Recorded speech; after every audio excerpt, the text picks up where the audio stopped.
الشیطان الرجیم بسم اللہ الرحمن الرحیم صلی اللہ علی سیدنا محمد و آلہ الطاہرین۔ غالی حضرات اور غالیوں کے بارے میں ائمہ اہل بیت علیہم السلام کی روایات کا سلسلہ پیش کیا جا رہا تھا۔ آج ہم حدیث نمبر 2 مطالعہ کر رہے ہیں۔ یہ بھی وسائل الشیعہ کتاب الحدود والتعزیرات باب حکم غلاة والقدریہ ہے۔ اس میں حدیث نمبر 5 ہے، یہ بھی صحیح سند روایت ہے۔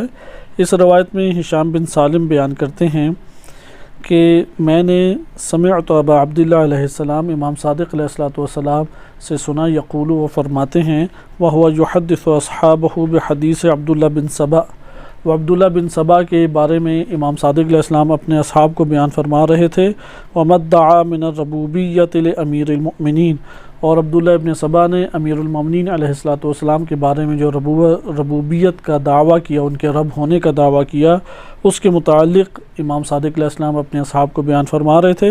فقال، امام صادق علیہ السلام نے فرمایا، انہو لما ادعا ذالک فیہ استتابہ امیر المؤمنین علیہ السلام، عبداللہ ابن سبا نے جب دعویٰ کیا کہ امام علی علیہ السلام نعوذ باللہ رب ہیں، تو امام علی علیہ السلام نے اسے کہا کہ فوراً توبہ کرو۔ فابا ان یتوب، عبداللہ ابن سبا نے توبہ کرنے سے انکار کر دیا۔